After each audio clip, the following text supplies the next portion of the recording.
Hello. Good afternoon to all our audience. I must say it's a great honor to welcome Professor Mazin Qumsiyeh. I hope that, thank you, to the Biology Faculty at the University of Barcelona. Thank you so much for accepting the invitation. It's a truly honor to have you here. So today, I'm Rosina Gironès. I'm speaking as a Dean of the Faculty of Biology and as a coordinator of the Hub on Global Sustainability of the University of Barcelona. Let me introduce you very briefly, Professor Mazin Qumsiyeh. He's a distinguished Palestinian academic, researcher, and advocate for social justice, currently serving as a professor of biology at Betlem University.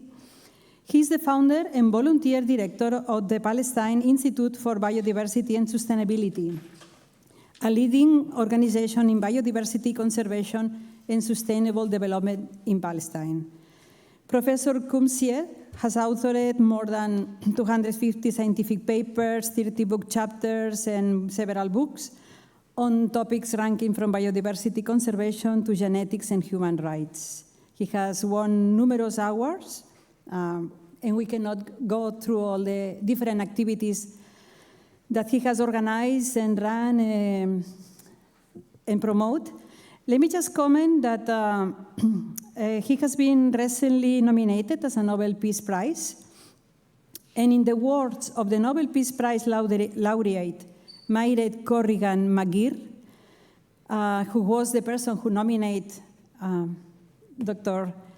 Qumsiyeh for the Nobel Prize, she says that Qumsiyeh is a biologist and activist for peace, non-violence, and the sustainability of human and natural communities, educated in Jordan and in the US, in biology and medical genetics.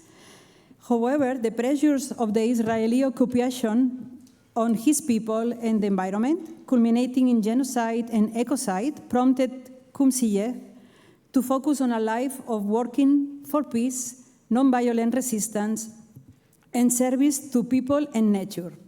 You can't imagine better things to serve, no? People and nature. Dr. Qumsiyeh also oversaw multiple conservation projects, but I let that maybe more to my colleague from the Institute of Biodiversity. And I just want to finish saying that we look forward to engaging in meaningful dialogue, share learning, and initiatives in this visit. And after the talk, we will have some time also in a nearby room if you are interested in asking other questions further or proposals or talking to him a little bit. We will take advantage to do that as a hub of sustainability, and I'm sure as the Institute. So nothing else. After his talk, we will have also questions here in the room. Feel all you at home in the Faculty of Biology. Of course, you feel at home, please. Mm-hmm. This is your home. And I just want to say welcome to Barcelona and to our university. And I pass the floor to Dr. Miquel Arnedo, who is the director of the Institute of Biodiversity of the University of Barcelona. Doctor? Okay. Thank you so much, Rosina, and thank you so much, Dr. Qumsiyeh, to be here. And we have a very busy agenda, and we're grateful that you were able to kind of like squeeze us into your busy day. Well, I cannot think of a better timing.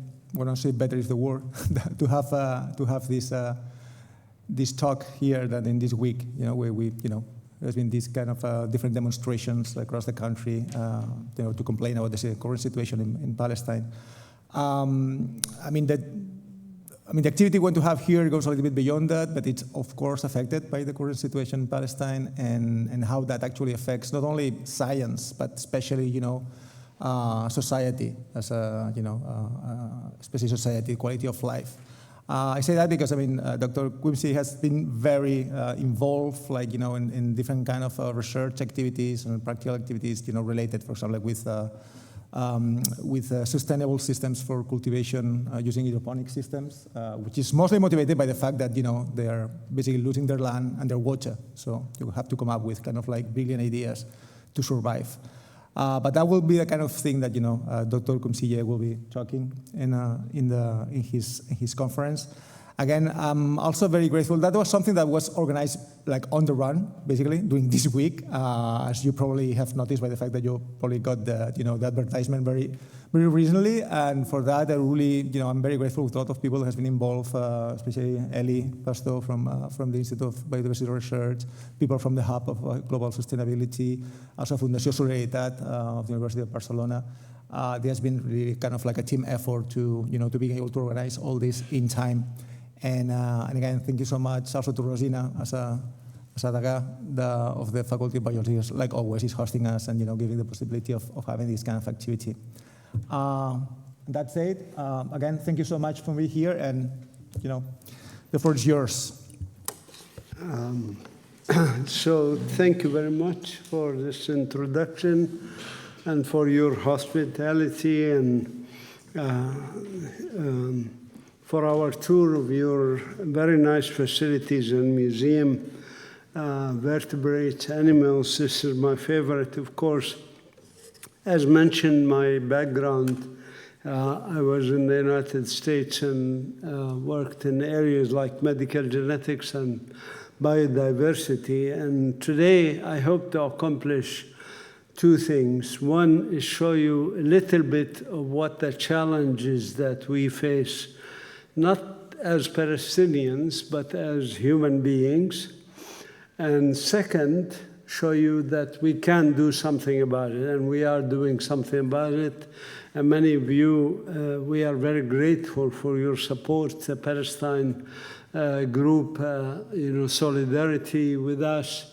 The activism that you had at the University of Barcelona is really impressive. So we are very, very grateful, and I think we just need to do more of this to arrive at a better world. So I wrote several books, on various topics. Some of them are available in Spanish, like the one sharing the land of Canaan. And if any of you want to read my books, I'm happy to send them to you online, like a PDF that you can read it. But what is this area that we are concerned about, and why are we concerned about it? Palestine, of course, is this area that humans migrated out of Africa to the rest of the world in about 150,000 years ago, actually, even now, earlier than 100,000 years ago. And then moved on to the rest of the world, to Europe, to Asia, and to the Americas.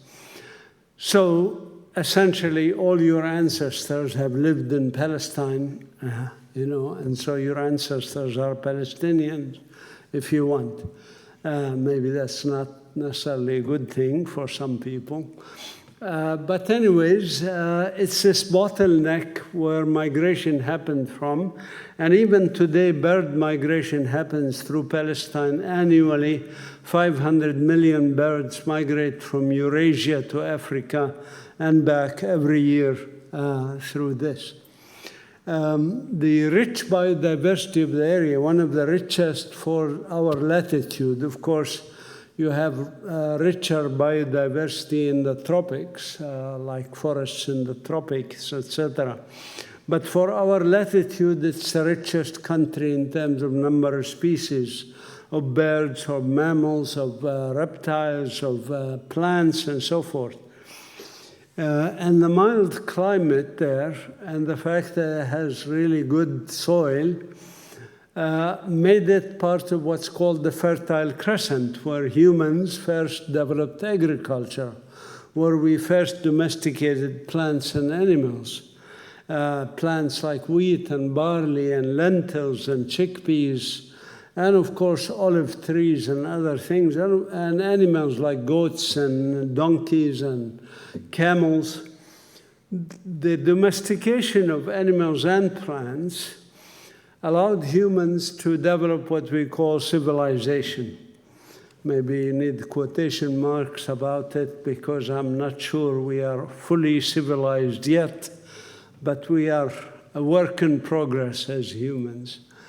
So anyways, this is what's called the cradle of civilization, where we had the first laws, the first music, the first agriculture, first everything, first alphabet.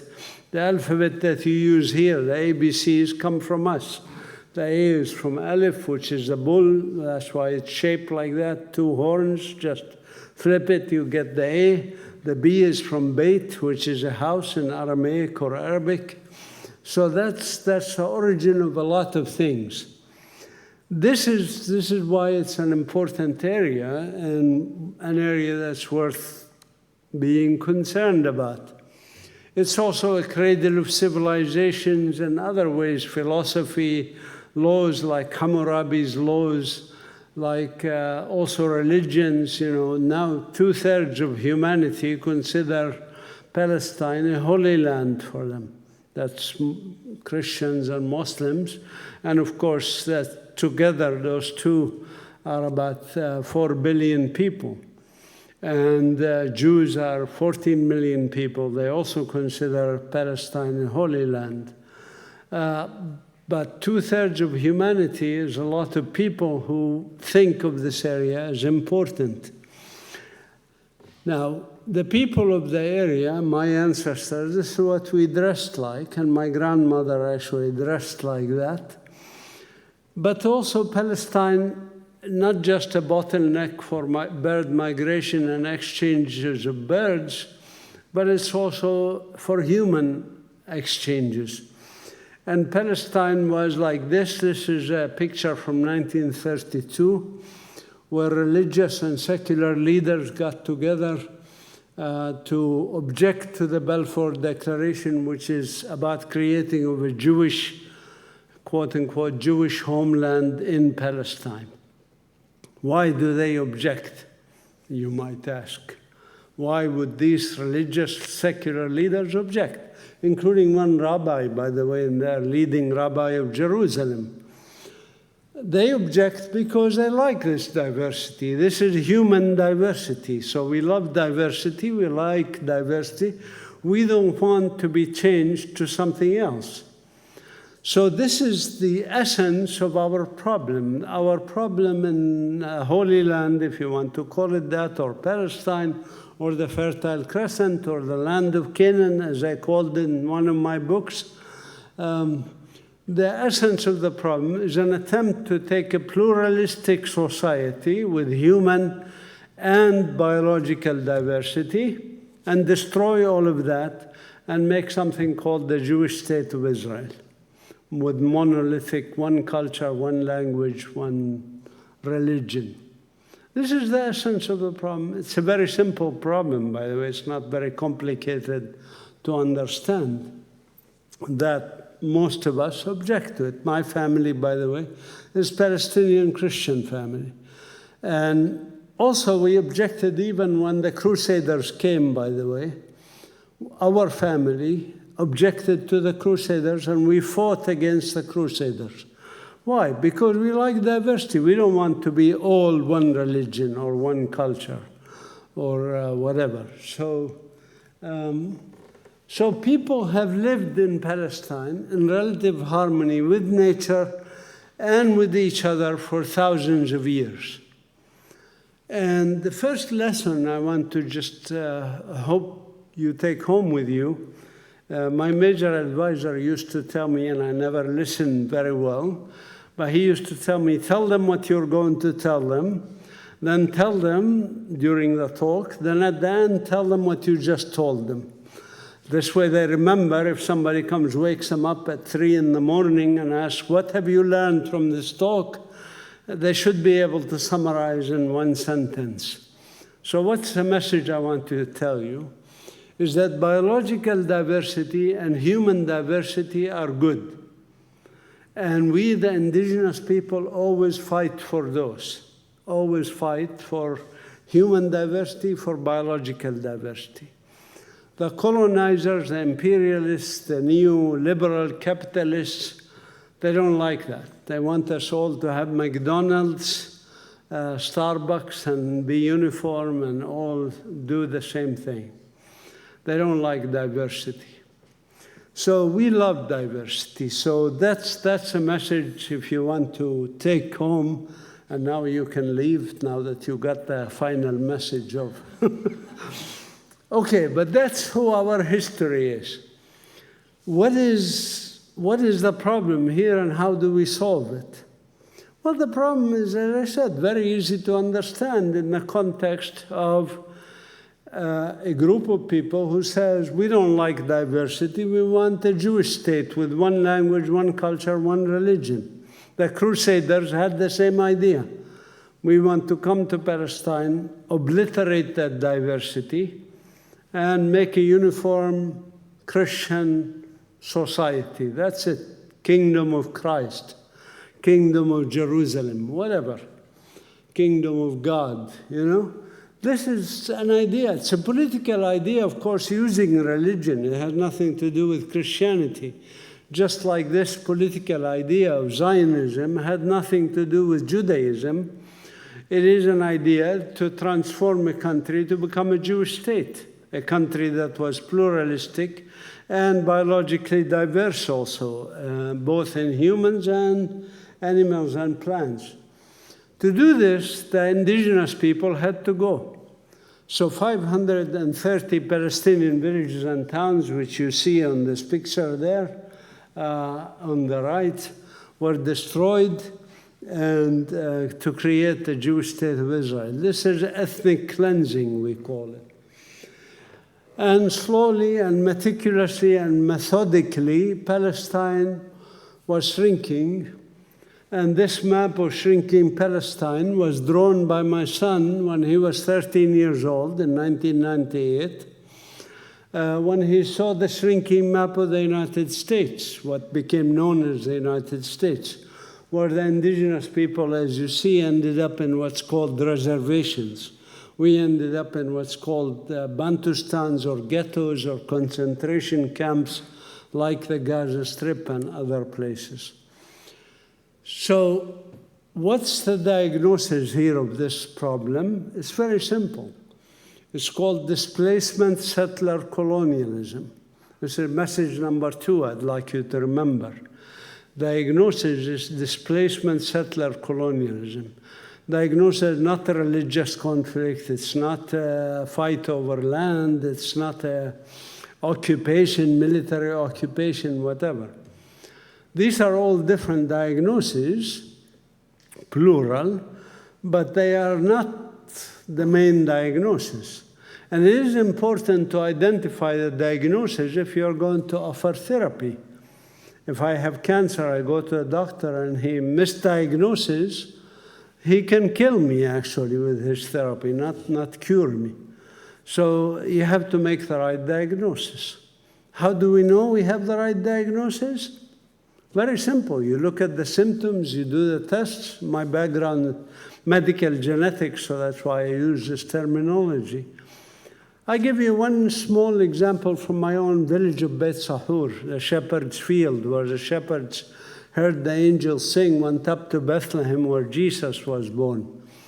In 1988, we engaged in a revolution called the Cow Revolt. Why the Cow Revolt? Because we brought 18 cows into the town when the Israeli military says we cannot own milking cows. We cannot own milking cows. We can own milking mice, milking rats, but not milking cows.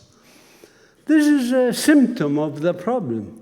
But this one symptom alone can make you realize that the other diagnoses, plural, are not accurate. For example, religious conflict. If it's a religious conflict, why do you prevent local people from having cows? Are cows religious? Even the local people, my village is 70% Christian, 30% Muslim. So it cannot be, and we were all in the crime of smuggling the cows. So it cannot be about a religious conflict. It cannot be military occupation. You know, Germany occupied France for many years. They didn't tell the French people you can't have cows. So it cannot be military occupation. Does it fit displacement settler colonialism? Yes, absolutely. The same reason these European colonizers in North America killed 2 million of these buffaloes. Why did they kill the buffalo? Because the buffalo is food for the indigenous people, so you kill them so that the indigenous people die and you can have the land to create your United States of America. This is classic colonialism, so it's important to understand the diagnosis, and then you can talk about the symptoms endlessly. I mean, I don't want to show a lot of the symptoms. I skipped through these slides because of time constraints. But basically, over 500,000 of us have been killed, Palestinians. Over 1 million have permanent injuries like legs missing, eyes missing, etc. And about 1 million have been imprisoned or detained, are being tortured in jail now as we speak. Just in the past year, 70 Palestinians died under torture in Israeli jails. This is what we call a genocide, of course. And there is an international convention against the crime of genocide, which Israel fits perfectly in it. And there is actually a case in front of the ICJ, International Court of Justice, brought by South Africa and now joined by 30 other countries, that accuses Israel of committing genocide. And there's clear evidence that there is a genocide. But there are other sides, if you want. There's the scholastic side, destruction of the universities. Here, University of Barcelona, beautiful campus. We had beautiful campuses like the one there above, in Gaza University. And they destroyed all the universities in Gaza, every single one of them, all the colleges also, all the institutes of higher education in Gaza Strip were destroyed. So that's a scholastic side. I published a paper on this. There is also what's called the veriticide, destruction of the truth, by killing, for example, journalists and not allowing any journalists to go into Gaza, international journalists. The local journalists, 240 of them were killed, 240, which is more than what was killed in the 100 years before this. That includes First World War and Second World War and Vietnam and all these wars. If you add all the journalists killed in all these wars, they are less than the journalists killed in Gaza. There is also ecocide. This is the part I do want to focus on because you don't hear much about it. Ecocide, there's now definitions for ecocide, and there's movement towards making a convention for ecocide, the same way we have a convention for genocide, a convention for apartheid. We need a convention for ecocide that defines what ecocide is and holds the parties responsible for it, governments, corporations that damage our environment, and others who destroy our environment. We need to hold them accountable. Sorry, can I pass this sign-up sheet? People, just if you can put your email, just make it legible, just pass it around there. You can start here. Yeah. And this is to be on our email list and so on. So what are the symptoms of the ecocide? The ecocide in our country is part of an ecocide globally, of course. As you know, globally, there's climate change, habitat destruction, pollution, overexploitation of resources, invasive species. Settler colonialism actually works to destroy nature. If you think like Australia, for example, with the Aborigine lands and nature, how much damage was done to it. You can think of the United States, for example, how much virgin forests are left. You know, very little, 3% of the land, I think.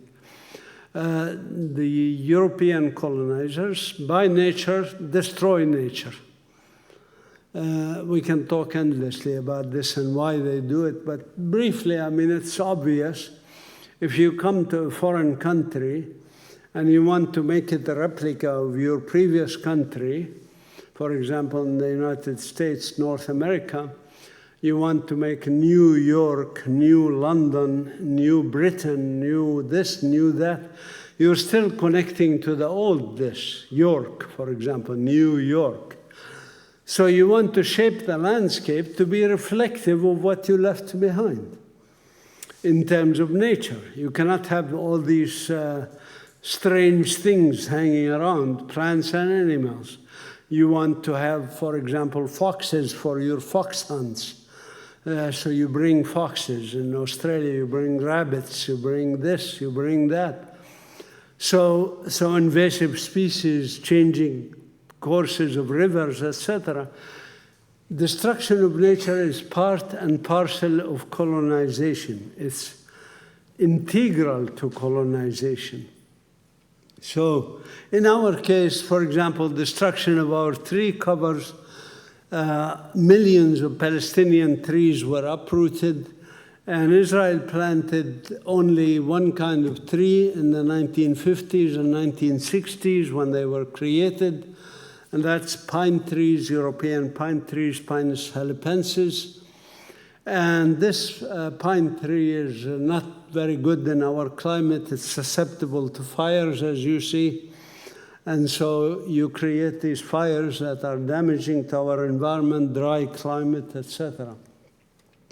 Also, pine trees shed leaves that are acidic, and they don't allow much undergrowth in the forest. This is next to my house in Beit Sahur, in Bethlehem area, and what it looked like before 1997. And then 1997, they started building this Jewish-only colony, and you can see what it looks now as a concrete jungle of houses destroying the forest there. I used to go there, collect butterflies and watch birds and things like that as a child. I'm not allowed, of course, to go in what remains of this hill. The destruction continues as we speak, of course, for nature. There was also mega projects like this one, which is diversion of the waters of the Jordan River Basin from Lake Tiberias to the west. And this dried up the Jordan River Basin, you can see there. And, the Jordan River Basin is dried up now, and desertification is spreading. This is what Jordan River looked like before and after. Used to flow at 1,350 million cubic meters per year. Now it flows at only 20 million cubic meters per year. It's barely a stream. It shouldn't be called a river anymore. This was devastating for our ecosystems. We did a number of research studies on the impact of these things, including when the Gaza war started, the Israeli war on the people of Gaza, that's what it should be called, started in October 2023. We started doing research there, and we published several papers. This is from one of our published papers using remote sensing, which illustrates the loss of tree cover in the Gaza Strip month by month from October 23 to September 24. And the graph on the left shows a cumulative tree cover in the first year of this ecocide. Now we are in the second year of this Gaza ecocide. You can imagine all the ones that haven't caught up will have caught up by now. 94% of tree cover in Gaza is gone, basically. This is destruction of the greenhouses in Gaza, also by remote sensing from one of our research papers. And it's devastating for the greenhouses. Also, the war that is happening on our ecosystem is a war on the global ecosystem. Israel actually produced more greenhouse gases from this war alone not from other sources of greenhouse emissions. Just from this war alone, Israel produced more greenhouse gases than your country produced in greenhouse gases from all sources, including industries, cars, kitchens, whatever.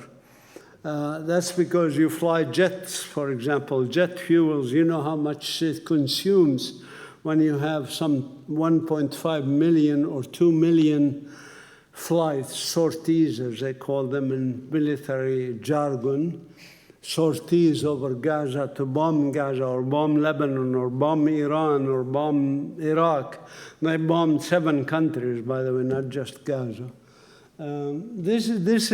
So war is a climate issue. It impacts you here. Pollution, of course, is a climate issue. It impacts even the Mediterranean, for example. Sewage from Gaza is now flowing in the Mediterranean, and that goes into the Mediterranean Sea, and you are at the Mediterranean Sea. So the ecocide I can talk endlessly about, and maybe in the question and answer you want to ask more questions about it.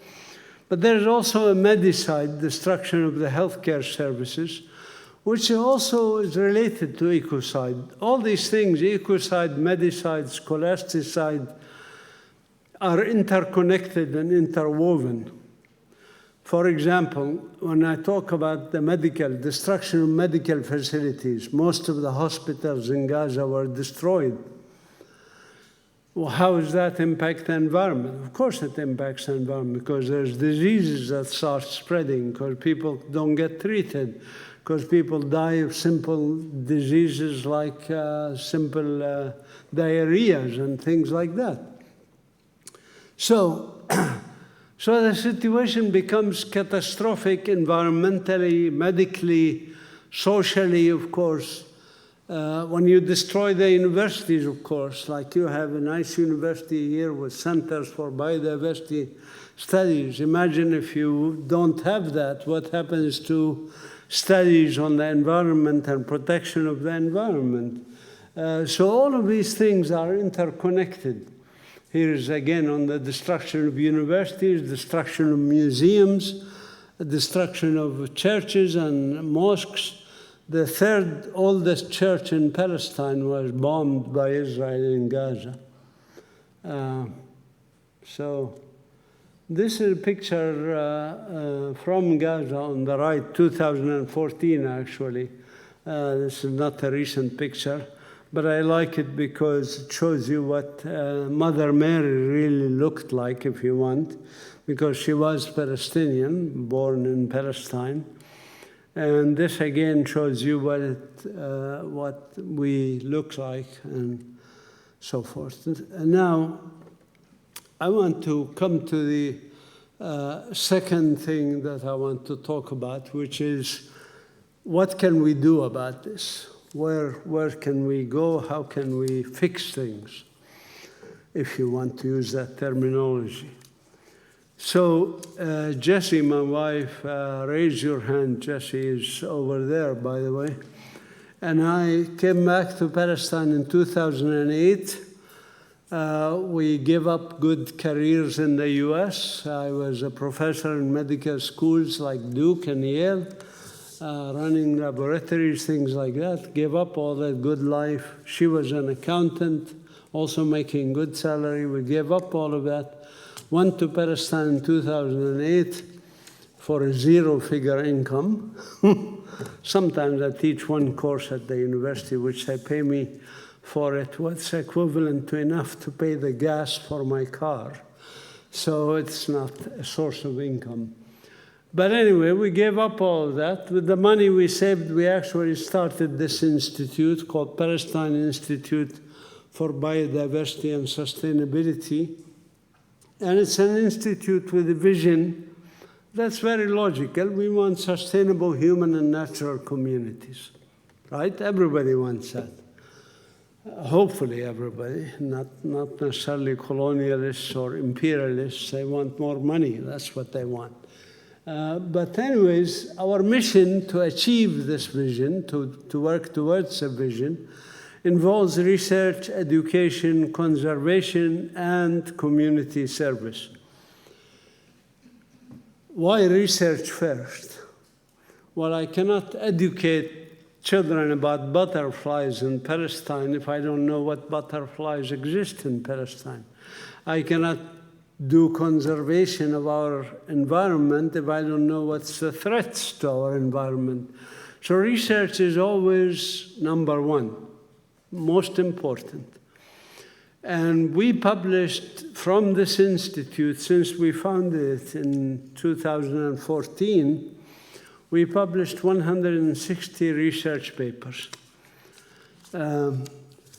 Many of these research papers are with people like you, students, faculty from other universities or from Palestine, who come to work with us, to volunteer with us, or even not to come.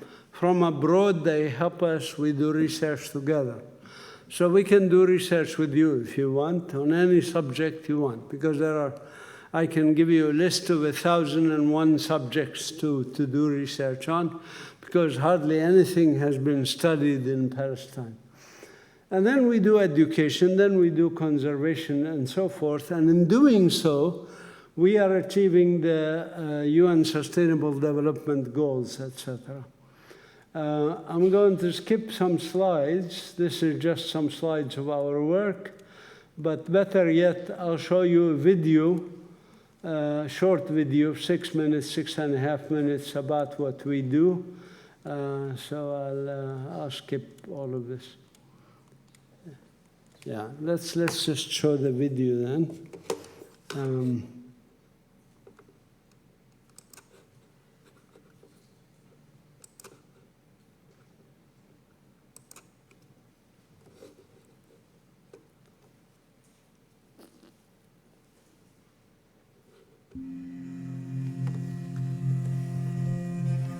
I'm Mazin Qumsiyeh. From my childhood, I used to go to the valleys, especially with my uncle, Sana Atallah, who was the first Palestinian zoologist. He finished his PhD in the US, and then unfortunately he died in a car accident a few months after he finished his PhD.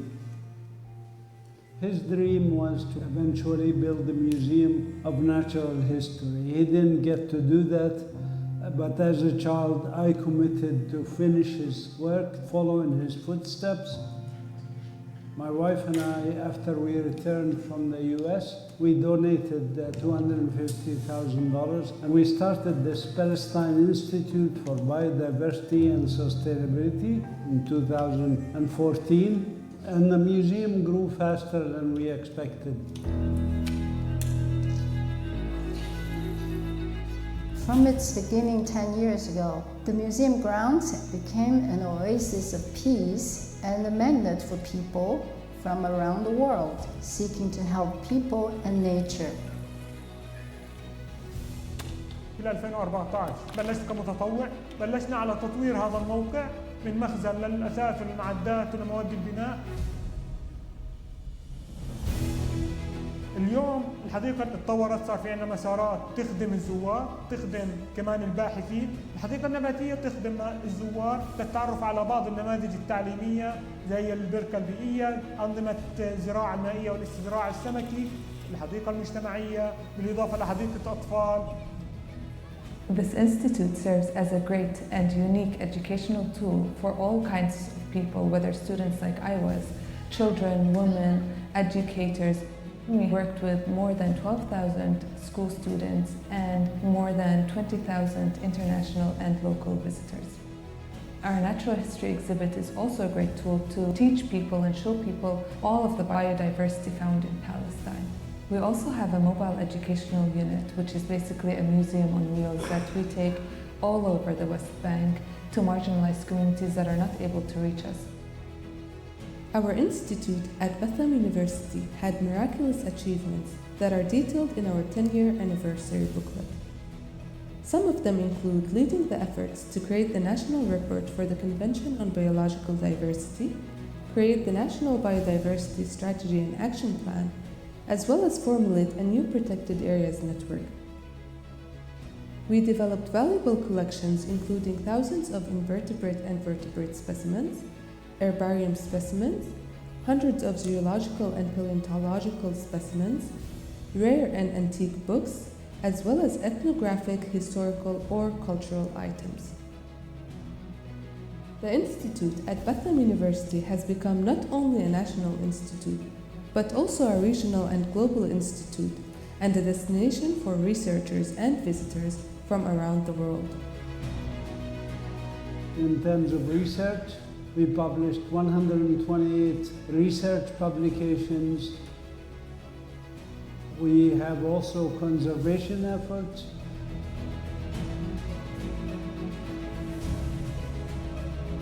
We did community service, working with farmers, with marginalized communities, with women, to empower them to make sure that they follow their dreams like we followed our dreams.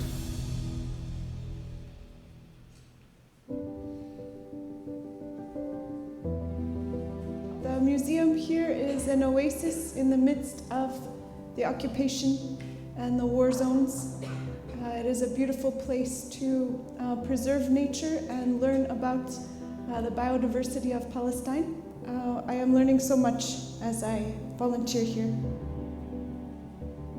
حابة أشكر المعهد على جهودهم المثمرة في تعريفي على التنوع الحيوي في فلسطين من خلال الفعاليات التي شاركت فيها، حيث زاد حبي واهتمامي لطبيعة بلادي، وأدركت أن يجب الحفاظ على بيئتنا لأنها أساس المستقبل.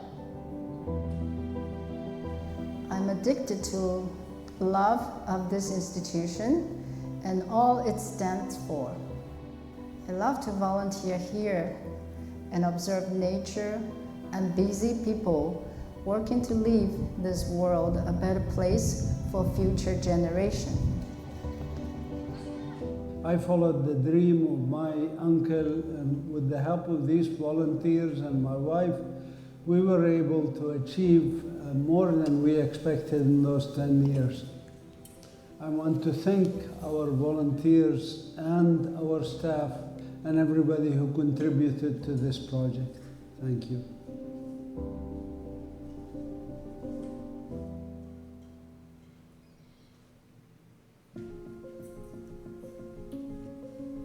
We now have less than 100 square meters for exhibits, but we are building a new facility that will expand our previous facility by tenfold. This building will have over 1,100 square meters, and it will have exhibits about the history of Palestine, including the history of the Palestinian Nakba, the destruction of our society as indigenous people. So I think it will be a magnificent museum that will draw millions of people over the next 10 years. This new facility can be completed. We now have 2/3 of the funding for it. There's a lot more to be done. You can support us by either donating cash or donating in kind. You can also donate your time by coming and working here as volunteers.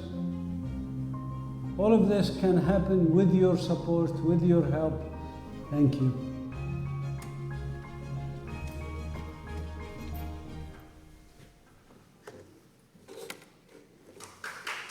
Thank you.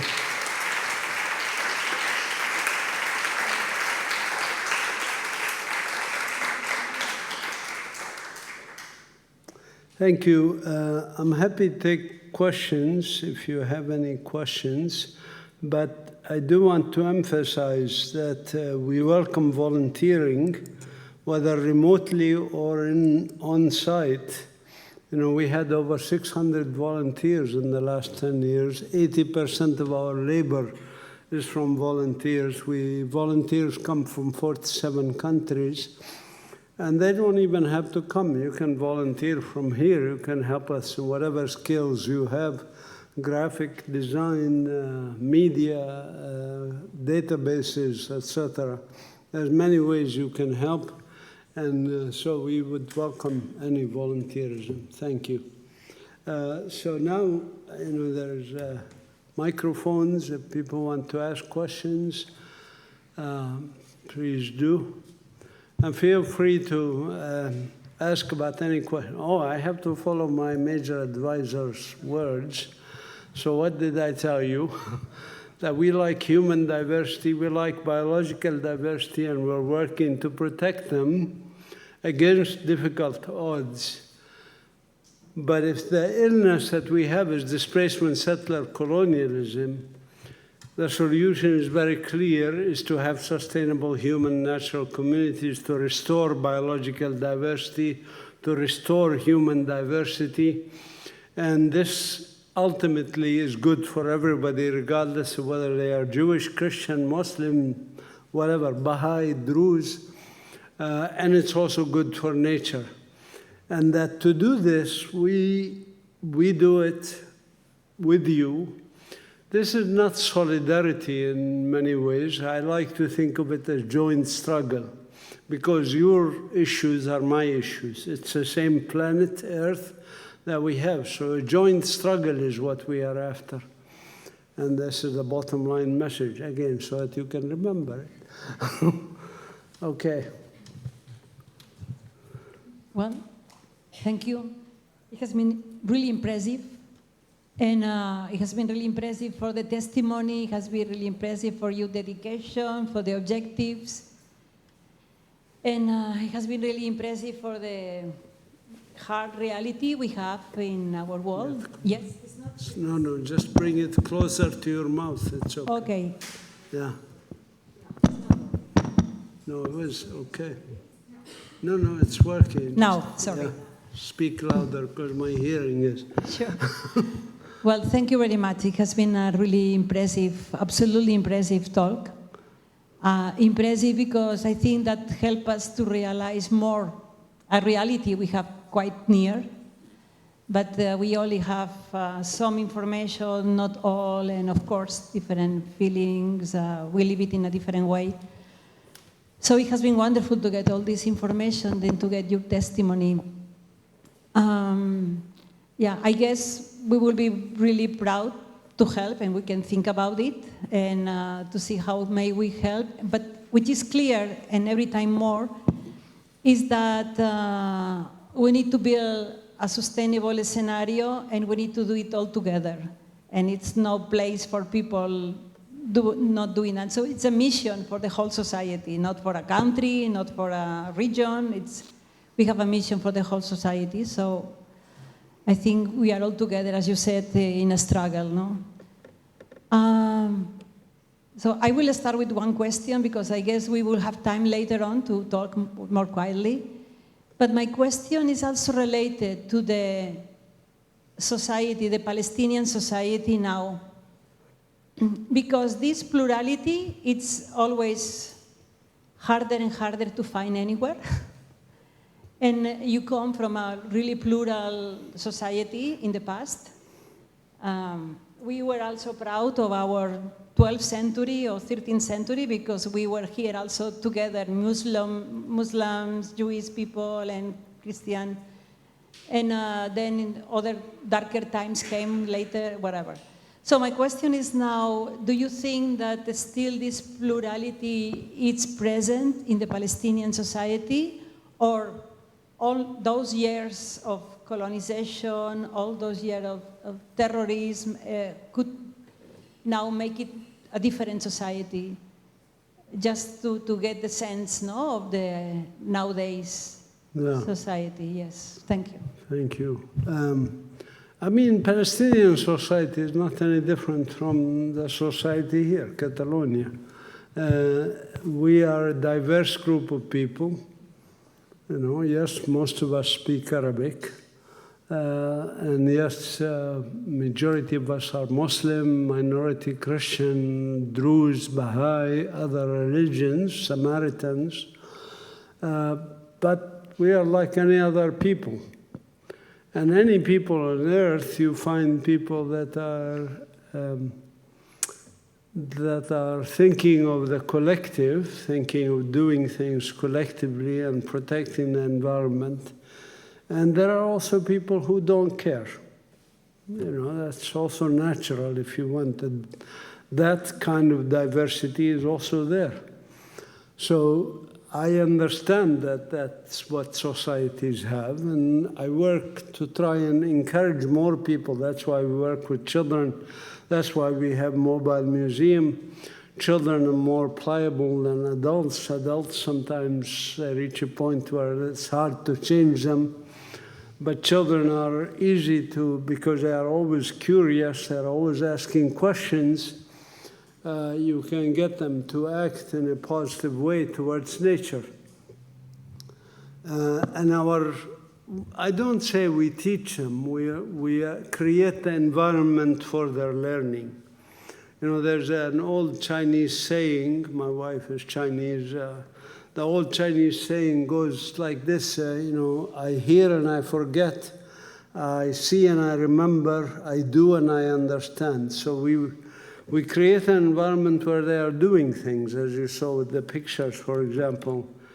Here, if you look, what do the children do? They're working themselves, they're touching, they're feeling, they're interacting. This is how they learn.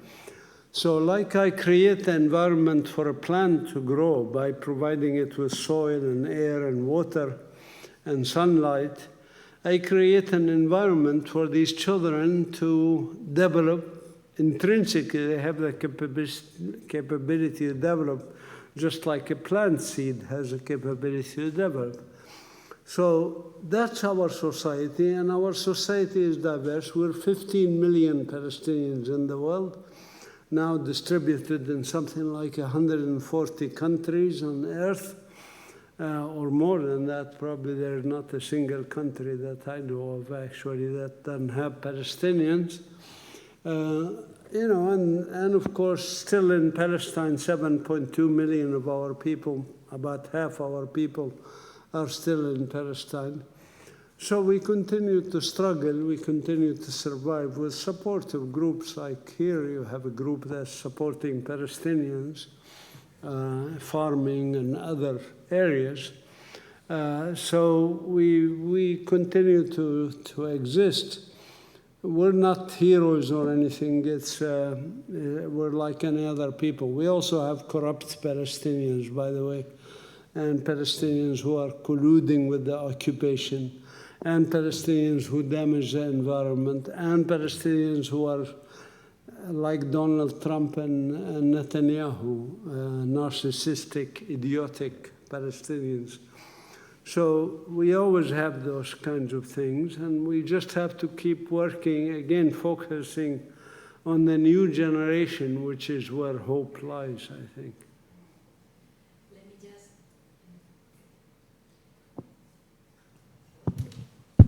Let me just congratulate you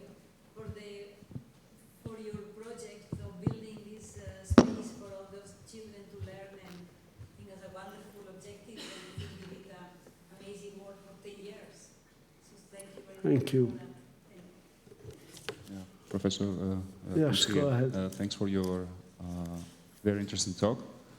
I have a question regarding ecocide. So genocide is a very well-defined crime. There's decades of knowledge and scholarship about it. And there is an international, what's the word I'm looking for? Initiative to hold Israel accountable for it, right?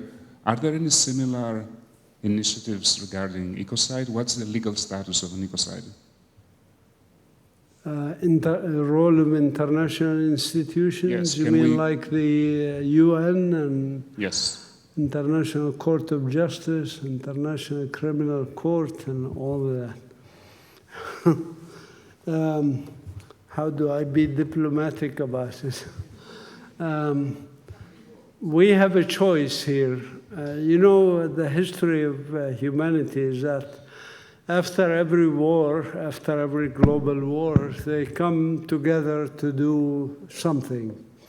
So after the First World War, they created something called League of Nations. And League of Nations failed. Why did it fail? For the same reason that the United Nations is now failing, is not able to do anything.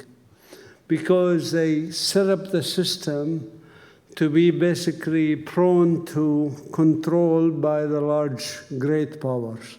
In this case, the 5 great powers at the UN Security Council that have veto power.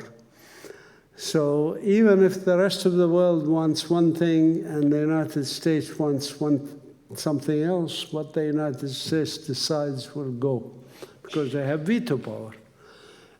So the system is rigged to fail, basically, is structured to fail. Doesn't mean it's a useless system. At least it created a body of what's called international law, like the Geneva Conventions, like the Convention Against Genocide, the Convention Against Apartheid, which Israel is violating. And we can point to these laws, these supposed laws, but who's going to enforce the laws? They cannot be enforced unless the 5 great powers together say, okay. If one of them says no, then it's finished. The US used its veto power to protect Israel dozens of times, over 60 times, and threat of veto even more. And so nothing seems to be working in that regards. Doesn't mean that we shouldn't try and we shouldn't bring Israel to the International Court of Justice. We did. South Africa did, and other countries did. And we should keep after using these systems. Why? Because it will show the hypocrisy of the Western world.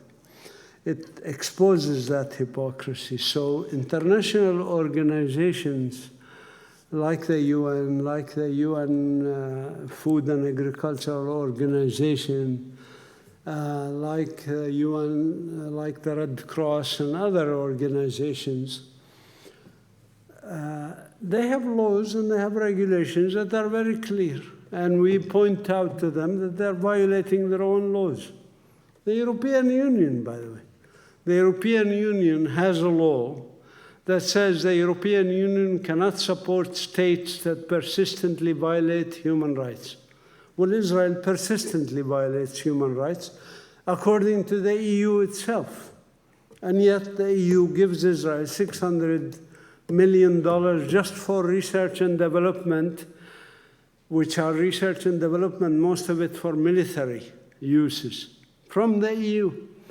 So why can't we stop that? Based on EU laws.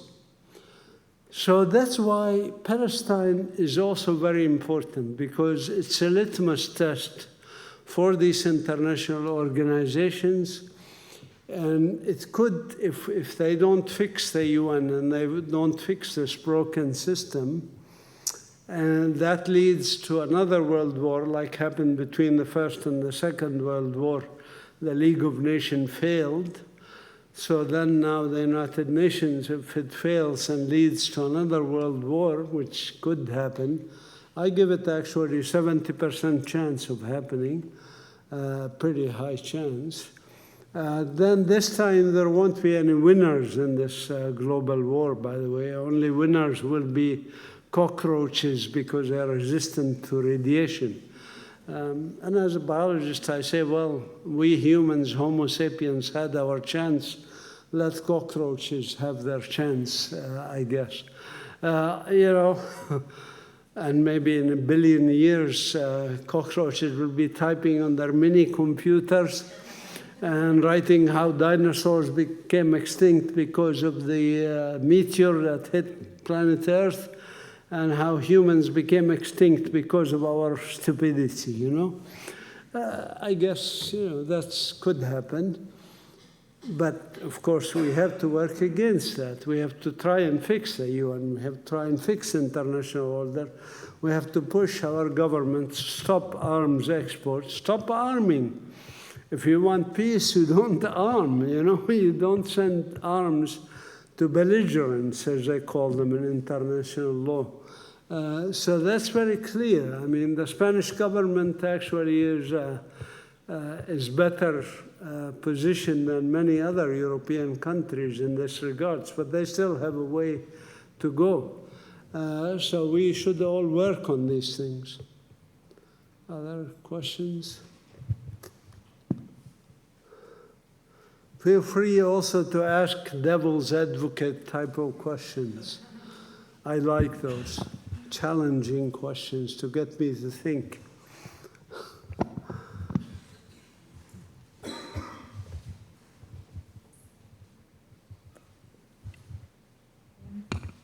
Hi. Thank you for your talk. I wanted to ask you if, well, now that there's a ceasefire and all that, if you see hope in the current situation, or if you think, well, this, like the horror that has been happening, well, and the genocide is going to continue, and where do you see hope, or where hope lays in this situation? Yeah.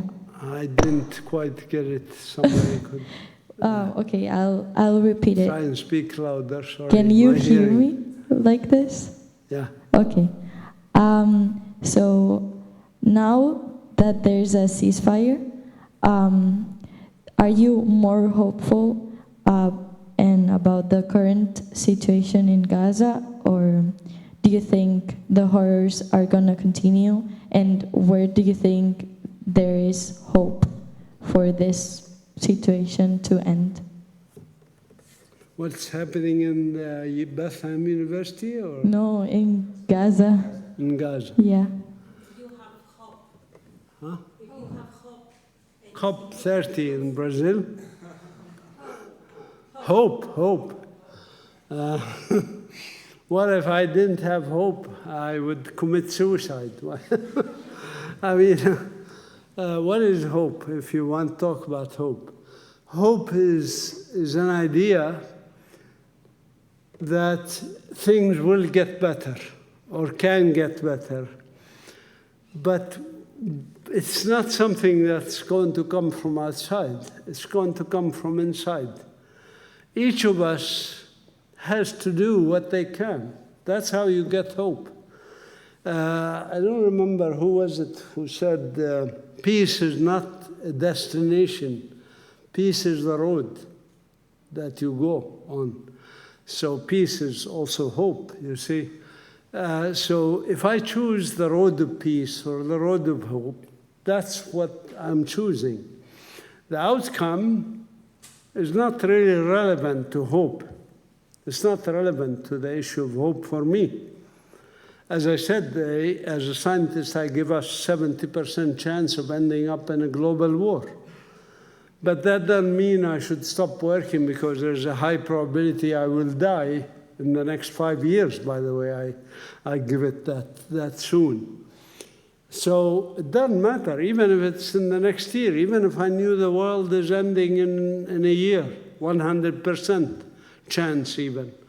What does that mean? I still plant a tree, I still educate my children because they have to live.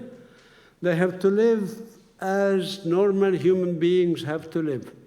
So for me, hope is when you see these children enjoying themselves, that is hope. In Gaza, by the way, even in the middle of the rubble, children are learning and are doing things and are growing. And, you know, we cannot give up. We cannot give up on anything. And we don't have the luxury of despair, as they say, luxury of despair. Why should I despair? What is there to despair about? We're human beings, we're struggling, we're trying to build a better society, cleaner environment. I mean, even if people, okay, around me, let's say people are polluting, using a lot of plastics. What does that mean? I should use plastics? No, I should try to, take care of my own self first. In a way that fits with my beliefs and my environment and so forth. And I was actually, I show you this picture.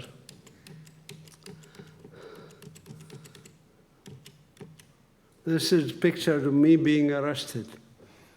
When I'm arrested, I'm happy. I'm happy when I'm arrested. Why?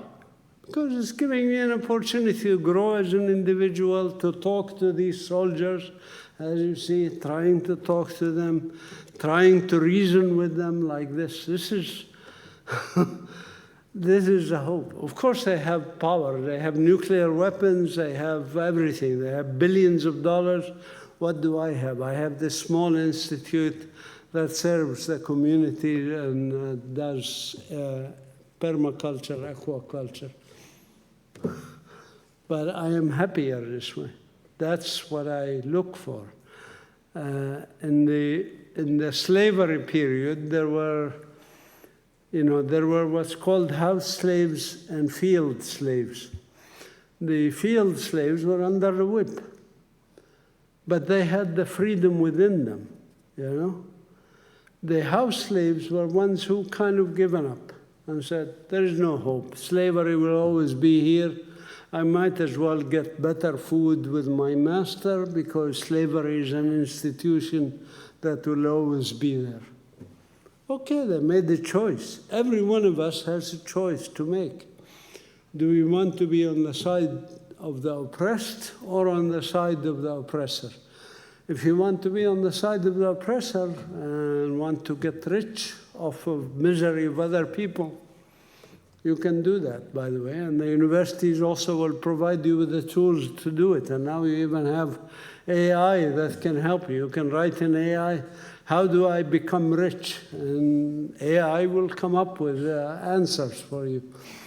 But also you can use AI to say, how do we fight for human rights, for environmental justice, for a world that's sustainable? And you can get some answers that are pretty good, actually.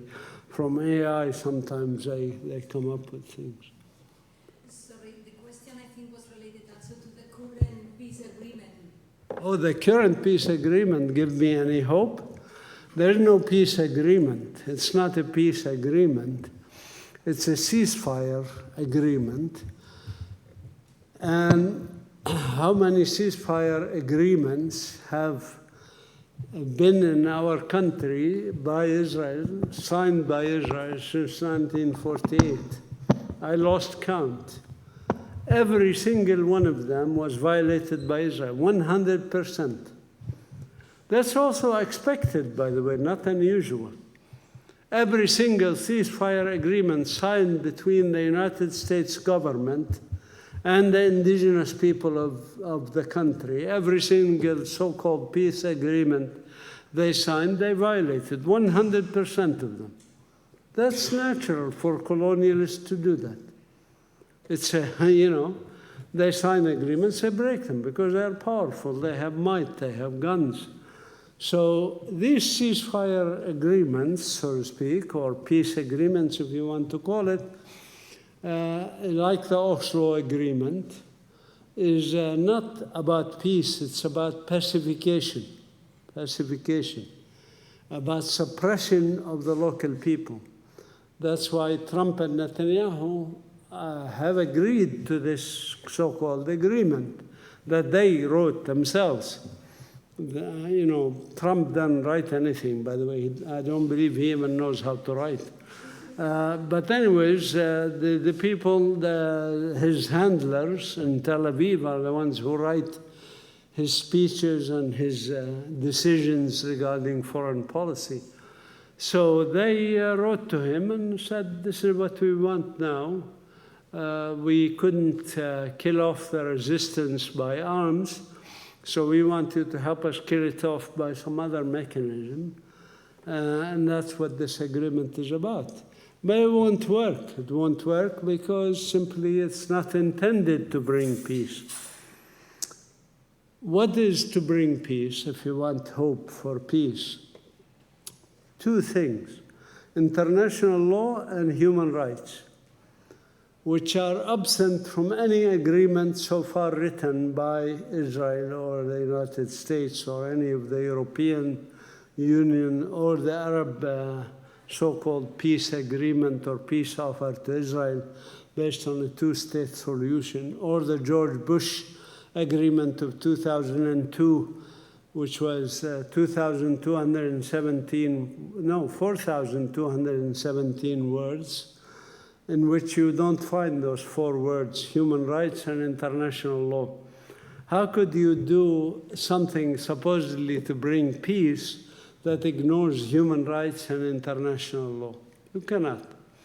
So what is it that we want? We want real peace based on those two things, international law and human rights. And when you advocate for Palestine, those of you who would like to advocate for Palestine or for any cause in the world, by the way, advocate for it based on human rights and international law. You can't go wrong by advocating for that. Don't advocate for a two-state solution. You know, that's not advocacy. What is two-state solution? I want my rights as a Palestinian. I want the refugees to return to their homes and lands. I don't care about 2 states, 5 states, 10 states, 1 state, whatever. I care about human rights. And if you don't support human rights, then whatever agreement you're writing or whatever proposal you are giving me is not giving me hope. It's giving me, it's just words, you know. Sharon used to say with his thick accent, we are for the piss process. That's his piss process. It's pissing on us, as they say. It's not about peace, you know. So that's what it is. It's the same thing. And I guarantee you, it's already broken, by the way. Israel already broke this ceasefire. In the first 4 days, they killed 62 Palestinians in the first 4 days. And they already prevented supplies from reaching Gaza. When they were supposed to let 600 trucks go into Gaza, they were letting 200 or 300 at best go into Gaza every day, which is nothing to save people from starvation. I lost so many friends in Gaza, you know. I can't tell you, you know, my friend Sakhar, for example, who Jesse and I support because we met him through the Rotary Peace Fellowship that we helped him get many years ago. Sakhar was outside his house with his wife and children, walking at the beach when his home, 4 stories, was demolished. All his relatives were killed, including his father, his mother, his brothers, and their families. And they're still under the rubble. They couldn't pull them out. So they're not counted in those so-called 67,000. That number is really not the number of people killed in Gaza. We estimate 250,000 killed in the past 2 years in Gaza, based on independent studies from experts in demography. Other questions or comments? Yes, talking about the ecocide again, so changing a bit. You mentioned that the first thing is research. So in order to know what is there and then to be able to teach and all these things. And what we do in the university is research. So how do you think we could help the people in Palestine with our research, how to collaborate? Is there any clue on how we could contribute on this better understanding and human rights at the end? How does research contribute to fixing things? Is that what you're... No, what I'm saying, what I'm asking is there any, when you say that research that we can collaborate, is there any, you say I have 1,000 ideas. questions that so we could be collaborating. Yeah. So is there any definite way that we could say, let's collaborate, let's do it this way or the other? Right, so this is our website, and on the website you can go under volunteer and fill out a form there, which gives us a little background on your interest, because we can design research that fits your interest. So for example, let's say you are interested in GIS, or you have skill in GIS. We can tell you many research projects related to GIS. If you're interested in media or communication, I can tell you research projects related to media and communication. if you're a psychology student. I had the students who were interested in psychology, like mental colonization. We published 2 papers with 2 students, visitors, who volunteered with us on the issue of mental colonization. One on mental colonization of the oppressed people, us, the Palestinians, how we are mentally colonized and we have to free our mind first. And then the second one came to follow up on that, to see about mental colonization of the oppressors, of the colonizers, the Zionists, how they are thinking, why they are thinking that way, how we can change them. So for every topic, we can find areas that you can contribute to regardless of what your background is. And if you want to go into new areas, I mean, I go into new areas for research all the time because I have a curious mind. So I worked on this colonization aspects. I worked on butterflies, even though my background is mammals, actually. I wrote a book on the mammals of the Holy Land, if you want to see it, etc. So there are many, many areas that can be researched. Indigenous people rights, environmental justice. If you are studying law, you can work on like international law and what we were talking about earlier, why international law is not working. This all requires a lot of research that you can do. There are lots of ideas, and these ideas help you improve your resume, your CV, if you're interested in that. But also it's very satisfying to research a particular area and contribute to knowledge in that area. And I would love to collaborate with you. Actually, I mean, after I go back, we need to be talking to UB about developing a long-term plan for us to collaborate, to have exchange of scholars and of students, because that benefits both of us, not just one-sided benefit.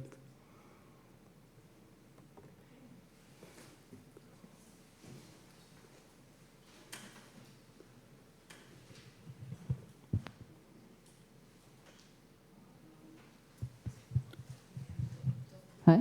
Sí. Thank you for your talk. Turning to the ecocide, I would like to know how to face the restoration of ecosystems after so many months or so of strong destruction, in the sense that... I'm sorry, to do what?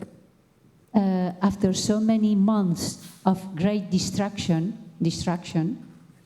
how to face the restoration of ecosystems to contrarrest ecocide, in the sense that normally, I guess, that first budget is not dedicated to restore ecosystems. How do you face that? Because it's important, but normally people goes before, and they need homes, and they need roads, and they need water, and so on, so on. And where is the place for the restoration of ecosystems? How do you feel about that? Yeah, so thank you. This is a very good question. Where do we go from here? How do we fix? How do we restore, rehabilitate? Well, as with everything, as I said, we need to start with research. For example, people ask me, well, you know, can you restore agriculture in Gaza since 94% of tree cover is destroyed? And the soil is probably heavily polluted. We actually have a friend who collected soil samples in Gaza. We couldn't get them out of Gaza to examine them for heavy metals and for radioactive substances because they used like depleted, so-called depleted uranium. There's nothing depleted about it. And white phosphorus and other things. So we need to do research. That the first step is to do research. Sometimes if you are flexible, you can do some things. I have a colleague, for example, who, of course, we couldn't get soil sample to him from Gaza. So I have colleagues in Lebanon, and they have more freedom than we are. So they sent soil samples to examine, And he published a paper recently on the subject. I wasn't involved in his research, showing the kind of radioactive material in the soils in Beirut, in the areas that Israel dropped the bombs. But that doesn't answer your question. This is more diagnostic. In other words, I diagnose that the soil is polluted or the water aquifer is not usable now. How do we go from that to restoration? Restoration. And, actually at the Autonomous University of Barcelona, we were talking to a group of people interested in working on soil restoration. I was fascinated by their work and would like to collaborate with them about soil restoration. So we need to do experiments, for example, on what would clean these soils, what kind of fungi, what kind of bacteria, what kind of plants. Maybe you grow some plants that sequester heavy metals and sequester some of these things, and then you take these plants away and then the soil is better. All of this requires research, requires experimentation, requires knowledge. Knowledge is power.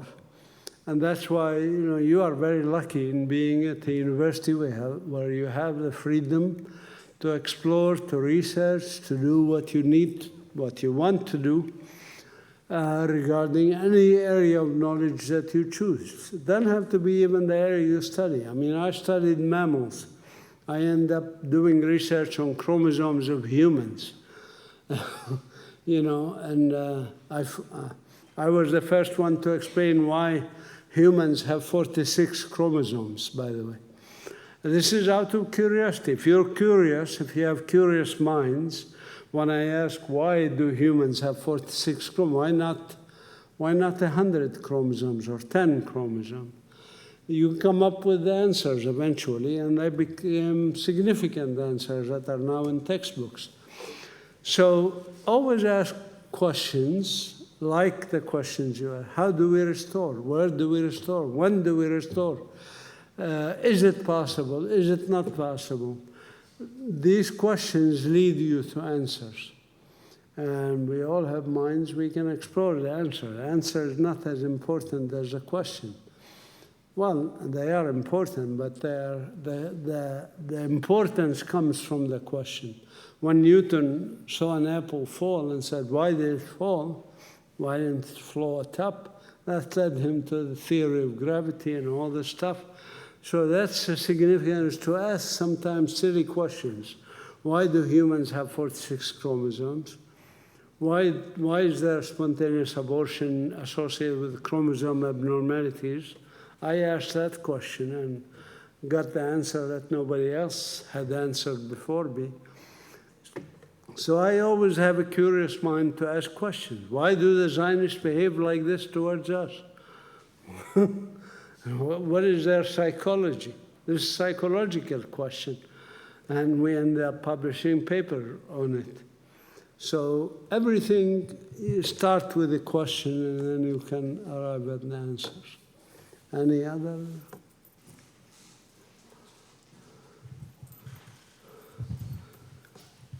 Did everybody, by the way, get to sign the email list that we passed around? Is it still around, that sheet?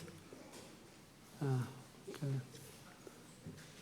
There it is. If anybody did not sign it, raise your hand so they can sign it. Thanks. Okay, other questions? Yes. Go ahead. Thank you for your talk and putting the light on all these topics. We hear about it every day, but really, it's not enough. And my question goes in line about with the research and the need for research, and I'm wondering if you have found any difficulties, besides from the obvious one, on dealing with or doing research and dealing with the international community, academic community, financial aid, because that's another way, of course, in which the academic international community can help or hinder the research that could be done. So what difficulties have you encountered? So how we collaborate with internationals? If you have found difficulties or obstacles in terms of financial aid for doing the research or publishing, for instance, in some journals or things like that?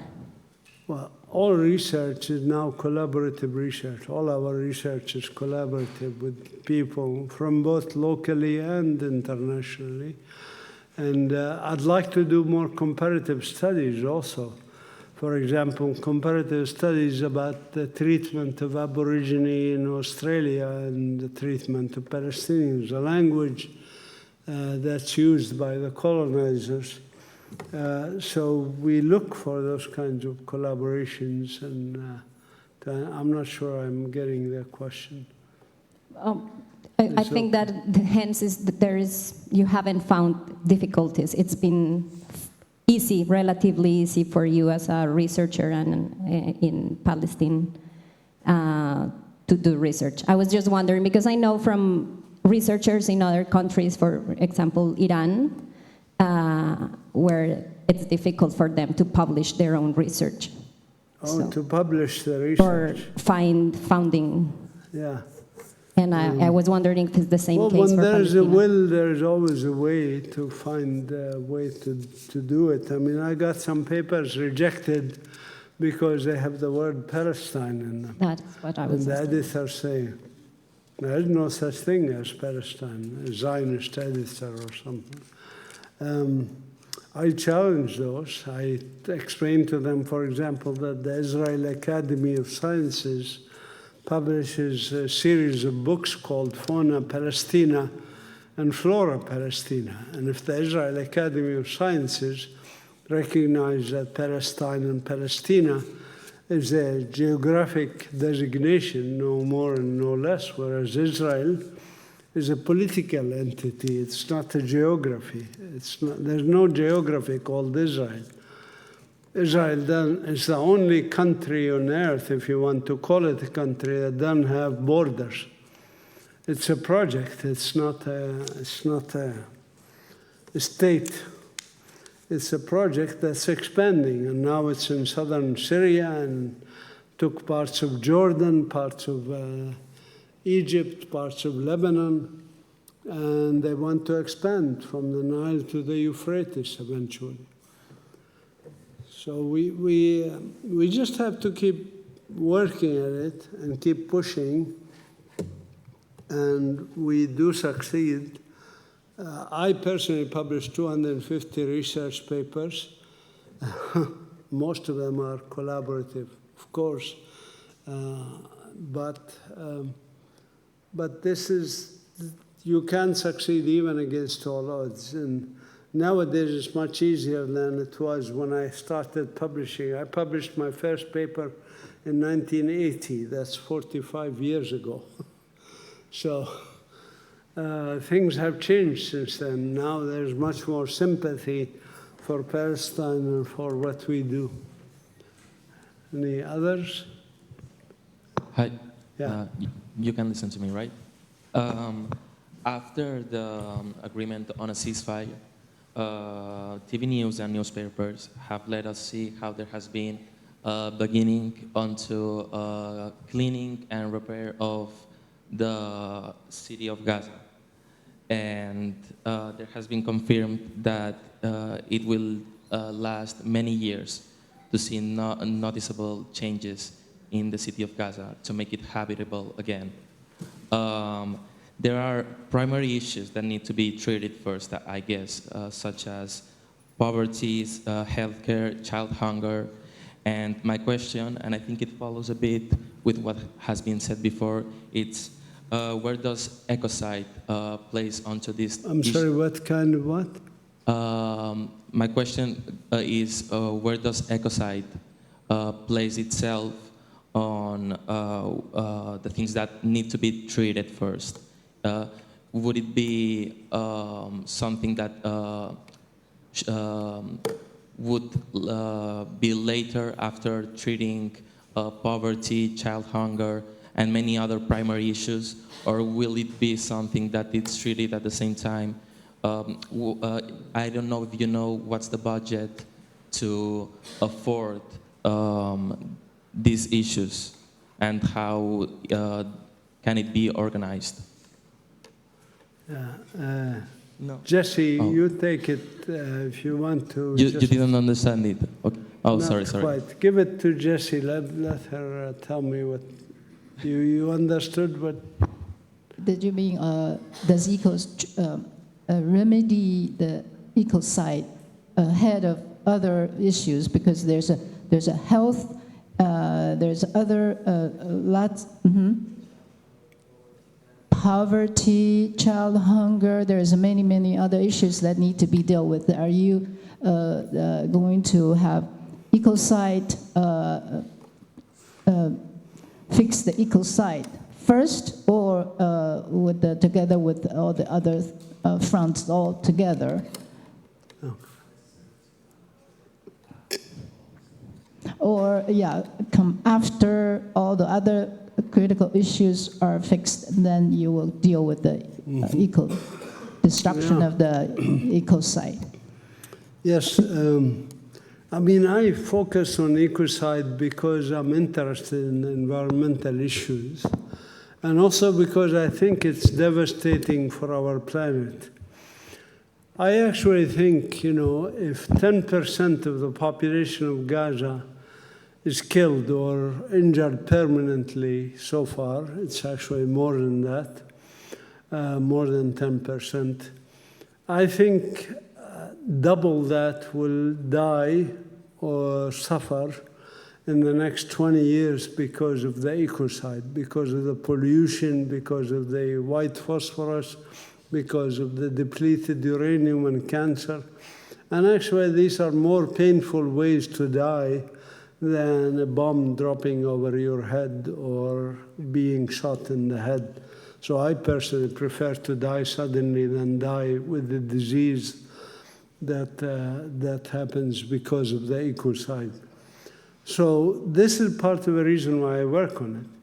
Now, that doesn't mean we shouldn't work on the other things, or that we should prioritize one over the other. We can do all. In fact, we must do all. I'm now working with some people in Gaza, telling them how they can even grow things on the sides of their tents or next to their tent, or use grey water, things like that. So to grow vegetables or to grow trees or something. The actions for hunger, the actions for health, the actions for the environment, the actions to stop the genocide are all the same kind of leading the same thing, which is to challenge an injustice. Challenging injustice is what we do on all fronts. And that's what we must be doing, and we can certainly do all of these together. We don't have to prioritize one over the other.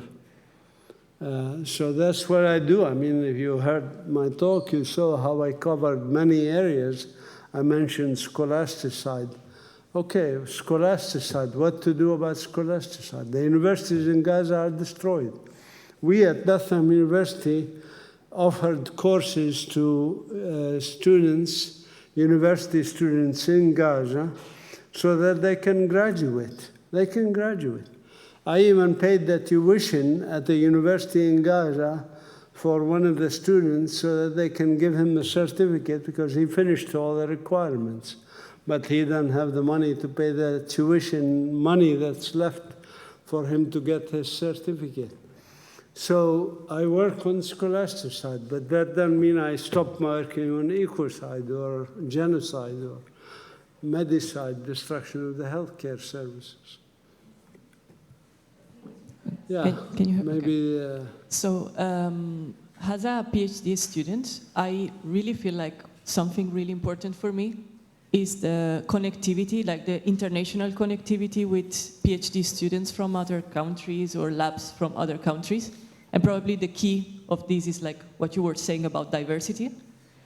And talking with Palestinian PhD students, I realized like how hard was like his for her, even like to participate to a congress And like congresses are like the best situations actually to connect and to get in touch with people from abroad that you would not meet, or like maybe you will not feel comfortable to contact. So my question is there a way in which has me or other PhD students like from this university or other university can kind of try to break this wall and avoid like such an isolation of PhD students to avoid like an isolation like what is happening now of PhD students from Palestinian universities? There's something like that we can, I'm not just talking about scientific collaboration, I'm also talking about sharing struggles about the PhD, sharing like experiences, sharing like collaborations and whatever. Yes, certainly any context you make with Palestinians is very helpful. Even if it doesn't contribute materially or contribute even to their education, if it's just even talking, it's psychologically very helpful because they feel isolated and that the world has abandoned them. We have to remember that this genocide is unique in world history in that it's committed by many governments and with the collusion of essentially all the Arab governments, with two minor exceptions in Yemen and Lebanon, and Iran as a Muslim country, but otherwise all the Arab countries supported the genocide and participated in it and helped the genociders. So we feel the whole world is against us. And when we see people in the world, that's why we were so happy about the flotillas. I mean, we knew they were going to be arrested. But it showed us that, hey, there are people who care. There are 500 people on whatever number of boats, ended up 45 or 50 boats that are heading to Gaza. It showed that people are caring about us, and this is important. And the same thing if you reach out to Palestinian students, and I could connect you with Palestinian students, at least from my university, maybe some in Gaza and other places. It's important because it's important also for you because talking to Palestinians makes things more personal, more connected. And it's not the same, I mean, I don't know how many of you here, most people have already left, but if I had asked earlier, how many of you have listened to a Palestinian speak like this? And probably a minority would have. So speaking to Palestinians is enriching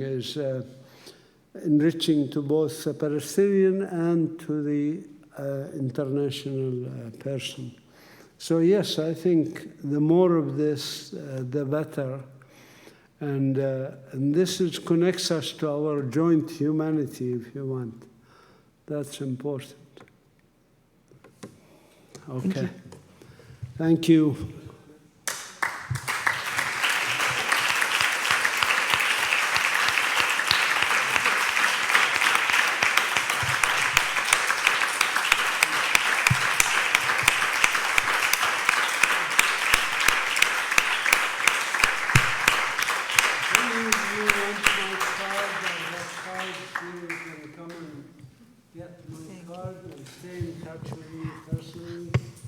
Thank you.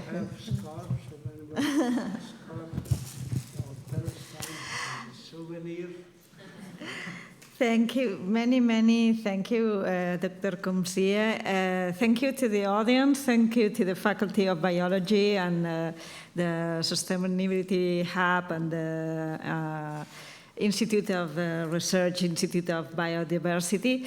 I think that we now, Dr. Qumsiyeh has learned us that we don't have to feel pity about Palestinians, or not only feel pity, but and try that and think that we can help Palestinians. But I think the important thing is we can learn with Palestinians, because they have a lot of things to teach us, and this is very important. And as I speak about for the Vicerectorat of Internationalization, I have to say you that we have a lot of agreements with different universities from Palestine. So please search in the webpage or ask me. I'm Mònica Rius, and ask me, because we already have a lot of collaborations, but we want to have more. So we ask the students, the teachers, all the community, because we can improve a lot our collaboration, and if we increase this collaboration, we are going to improve as human beings, and we can do a little something about improving also our planet. So thank you, Dr. Qumsiyeh, and thank you to all. Sorry, we took longer time than No. No. Shukran jazilan.